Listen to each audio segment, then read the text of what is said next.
দেখো বন্ধুরা, এই যে কতগুলো কাঁচা আম নিয়েছি আমি আজকে। সবগুলো করব না, 4টা কি 5টা, 4-5টা করবো। এখানে আছে তোমার 10টা 11টার মতো আছে। 5টা 10টা, হ্যাঁ 11টা আছে। আমি 4 থেকে 5টা, বেশি নেব না। এই দেখো কতগুলো কাঁচা আম নিয়েছি। দেখো আমের আচার আমরা প্রত্যেকেই করি, তোমরাও করো। তো এক একজনের ধরো মশলার মধ্যে একটু হেরফের হয়ে থাকে। আমি একদম সিম্পল ওয়েতে করব, তোমরা দেখো একটু। আর এই নিয়েছি তোমার গুড়, এই যে গুড়টা, গুঁড়ো দেবো আমি, একটু সামান্য চিনিও দেবো। এই যে গুড়। এখানে তোমার আচারের যে মশলাটা সেটা হচ্ছে মেথি, মৌরি আর শুকনো লঙ্কাটা টেলে গুঁড়ো করে নিয়েছি। আমি দেখাচ্ছি তোমাদেরকে কিভাবে করেছি, এটা করে রেখেছি আমি। আর থাকছে তোমার বিট নুন, বিট নুনটা থাকছে। এই হচ্ছে আমার ইনগ্রিডিয়েন্টস। তোমরা এখন দেখো আমি কি করে করি। দেখো বন্ধুরা, এই যে তোমাদের আমি মশলাটা দেখালাম। এই যে আমি যে মশলাটা করেছি, এই যে মশলাটা করেছি আমি, এটাতে কি কি দিয়েছি সেটা দেখো। এই দেখো মেথি, মৌরি, শুকনো লঙ্কা, এটা টেলে নিতে হবে, তেল ছাড়া কড়াইতে টেলে তারপর তুমি গ্রাইন্ডারে মশলাটা করে নিও।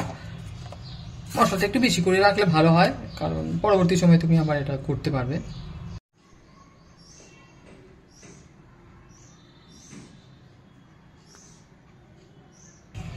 দেখো বন্ধুরা, এই যে আমগুলো দেখলাম, মানে তোমাদেরকে দেখালাম, এই আমগুলো কেটে নিলাম, আমগুলো দিয়ে দিলাম। গ্যাসটা ধরাইনি, গ্যাসটা ধরিয়ে নিয়ে এটাতে কিন্তু কোনো সোমবার কোনো কিছুর ব্যাপার নেই। আমি আটিগুলো যেখানে ছিল, হ্যাঁ এটাও আমি দিয়ে দিয়েছি। দুটো কটা জানি দিলাম, তো সবগুলো হয়নি, সবগুলো ভিতরে আটি হয়নি। আচ্ছা, দিয়ে দিলাম। আর এখানে দিয়ে দেবো আমি একটু জল। দেখো বন্ধুরা, আমগুলো সিদ্ধ হওয়ার জন্য আমি একটু জল দিয়ে দিলাম। জলটা অল্পই দেবো। আমগুলো একটু সেদ্ধ হয়ে গেলে তার মধ্যে আমি দিয়ে দেবো গুড়টা।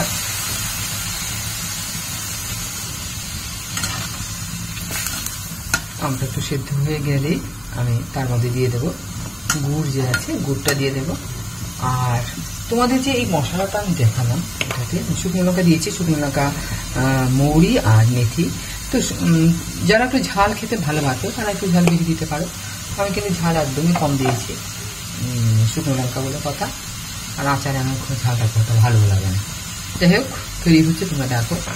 দেখো বন্ধুরা, আমগুলো প্রায় সেদ্ধ কি মোটামুটি সেদ্ধ হয়ে গেছে। এখন এর মধ্যে আমি দিয়ে দেবো গুড়টা।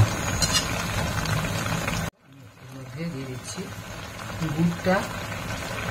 অ্যাকচুয়ালি আচারটা তোমার গুড়েই ভালো হয়, চিনিতে খুব একটা ভালো হয় না। চিনিটা লাগেও বেশি, আর টেস্টও একটু হেরফের হয়। যাই হোক, এখন তোমরা দেখো আমি দিচ্ছি।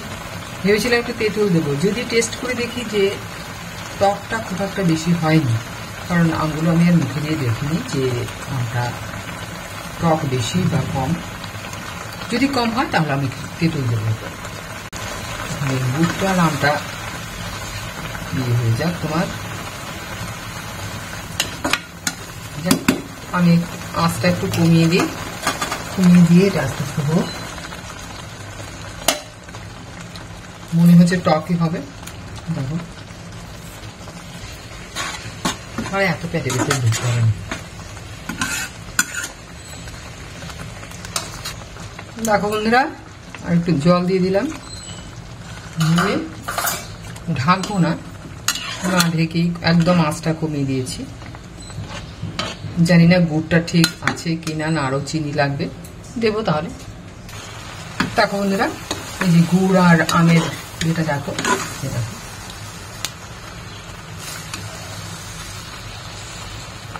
একদম হয়েছে, আঠা দিয়ে দেবো।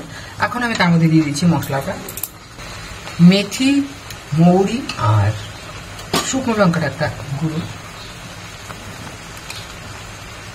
বেশ ভালো একটা সেন্ট বেরোয় এটার সঙ্গে। আর দিয়ে দেবো একটু বিট লবণ। বিট লবণটা একটু অল্প সামান্যই দেবো। এই দেখো, যদি লাগে পরে সরি, এই দিয়ে দিলাম। এই হয়ে গেল আমার আমের আচার।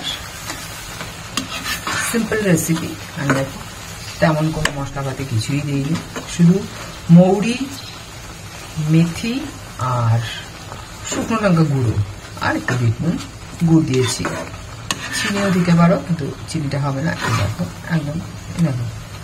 আর একটু আমি শুকনো করে নিচ্ছি। এটা অসাধারণ একটা গন্ধ বেরিয়েছে, কারণ মশলার আচারের মশলার যেন একটা সুন্দর গন্ধ। এই মেথি, মৌরি আর তোমার শুকনো লঙ্কার যে গুঁড়োটার, আর এটা হচ্ছে আরো হচ্ছে তোমার আম। যাই হোক, এই তৈরি হয়ে গেল আমার আমের আচার। এই দেখো বন্ধুরা, এই যে আচার তৈরি হয়ে গেছে একদম। এখন আমি এটা প্লেটে ঢেলে রাখছি।